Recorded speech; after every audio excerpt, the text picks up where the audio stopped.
अस्सलाम वालेकुम viewers. Drama serial Ishqiya की लास्ट एपिसोड के पार्ट 2 में हमज़ा रूमी को मनाने के लिए अपने डैड को कहता है प्लीज़ मेरे साथ चलें, मैं सबसे माफ़ी मांग लूँगा। फिर हमज़ा के डैड कहते हैं अब बंद करो ये ड्रामा। उतने में हमज़ा की माँ रूमी के घर से वापस आ जाती है। हमज़ा अपनी मम्मा से कहता है कि आए मेरे साथ, हम रूमी को वापस लेकर आते हैं।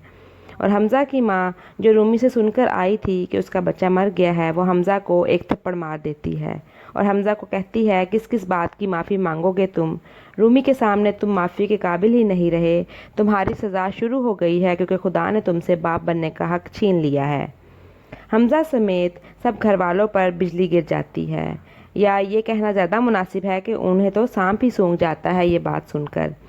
दूसरी तरफ हमना रूमी के पास जाकर कहती है कि मुझसे लड़ो, मुझे धुतकारो, मुझे गाली दो, ये तुम्हारा हक है, लेकिन अम्मी बहुत दुखी हैं, खुद को संभालो। रूमी कहती है मैं अपना ख्याल खुद रख सकती हूँ और औलाद के लिए माँ का गम क्या होता है मुझे बताने की ज़रूरत नहीं। वहीं हमज़ा को बार बार याद आता है कि अब उसका बच्चा नहीं रहा। वो बेचैनी में उठता है और कुछ ढूंढने लगता है और अपने ड्रॉर से वो नोट निकालता है जो रूमी ने उसे दिया था, ये बताने के लिए कि वो बाप बनने वाला है। वो सफ़ा हाथ में लिए अपना सर पकड़े दुख में बहुत ज़्यादा रोने लगता है। फिर आती है हमना और उसके शोहर की बारी। हमना अपने शोहर से कहती है कि हर बात में मेरी गलती है, मोहब्बत करने से लेकर आपको सच बताने तक। मैंने हमज़ा से मोहब्बत करके गलती की, मैंने आपका रिश्ता आने पर हमज़ा के बारे में घर नहीं बताया, ये भी मेरी गलती है। मैंने रूमी से हमज़ा की असलियत छुपाई, ये भी मेरी गलती है। लेकिन इन सब गलतियों में सबसे बड़ी गलती ये है कि मैंने आपको सच बता दिया, क्योंकि ये गलती बहुत ज़्यादा तकलीफ़ देह है। सच बताने से इस छत के नीचे मेरी हैसियत ना होने के बराबर हो गई है और मैं सब के लिए काबिल नफ़रत बन गई हूँ। मेरा वजूद ऐसे है कि उसके होने या ना होने से किसी को फ़र्क नहीं पड़ता। फिर आता है हमज़ा और उसकी बहन का सीन। जोया कहती है कि लड़कियों के लिए पहला हीरो उनका बाप होता है और दूसरा उनका भाई। मेरे लिए भी तुम दोनों हीरो थे, माई हीरोज़। ये दुनिया एक सल्तनत लगती थी। तुम लोगों के प्यार ने इतना बिगाड़ रखा था कि मैं कहती थी मेरा फ्यूचर हस्बैंड बिल्कुल मेरे भाई की तरह हो, टूट कर चाहने वाला।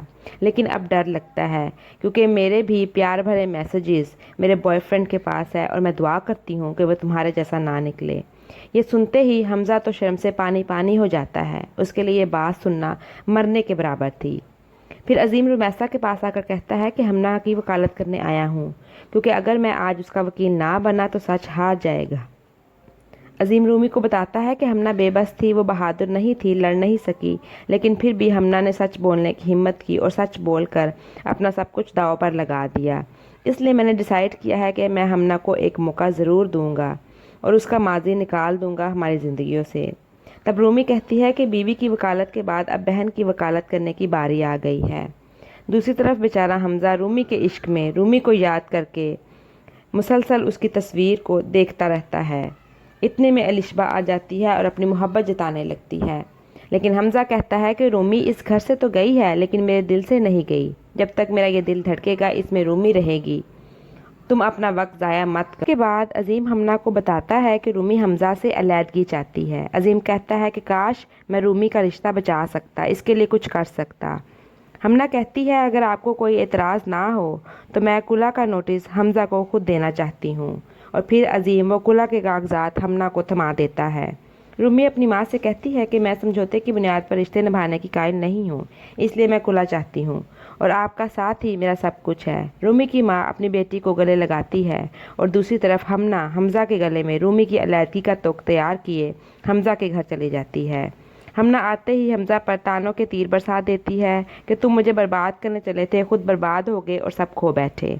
हमना कहती है आज मैं मोहब्बत से भरपूर हूँ, मेरे पास मोहब्बत करने वाला शोहर अजीम है, मैं आज़ाद हो गई हूँ और तुम कैद में हो, ऐसी कैद जिससे तुम कभी भी निकल नहीं सकोगे। आखिर में हमना और अजीम हैप्पी मैरिड कपल के तौर पर नज़र आते हैं और हमना अपनी ज़िंदगी में सेटल हो जाती है और अजीम के बच्चे की माँ बनने वाली होती है। लेकिन रूमी बेचारी अपना शोहर खोने के साथ साथ बच्चा भी खो देने के बाद अपनी माँ के साथ मसरूफ़ हो जाती है और स्कूल में टीचर की जॉब स्टार्ट कर देती है। और हमज़ा जिसे किस्मत ने बहुत बड़ा तमाचा मारा, वो अकेला किड टॉयज़ अपने इर्द गिर्द रखे अपने माजी के बारे में सोचता ही रह जाता है। हमना और फिर रुमैसा के बारे में झूठ की बुनियाद पर बनाया रिश्ता ख़त्म हो जाता है और हमज़ा बिल आखिर अकेला रह जाता है। اب بات کرتے ہیں بیسٹ سین کی۔ ڈرامے کا بیسٹ سین بھائی بہن کا سین تھا، جس میں حمزہ کی بہن اپنے بھائی کو بتاتی ہے کہ اس کے محبت بھرے میسیجز بھی اس کے بوائے فرینڈ کے پاس ہیں، اور وہ ڈر گئی ہے کہ کہیں اس کا بوائے فرینڈ بھی اس کے بھائی جیسا نہ ہو۔ بہن کی یہ بات سنتے ہی جیسے حمزہ شرمندگی سے زمین میں گڑ گیا ہو۔ کو ڈرامہ سیریل عشقیہ کا اینڈ کیسا لگا؟ کیا حمزہ کے ساتھ ایسا ہی ہونا چاہیے تھا؟ کمنٹ سیکشن میں ضرور بتائیے گا۔ And for more drama reviews don't forget to subscribe my channel. Take care. Allah حافظ.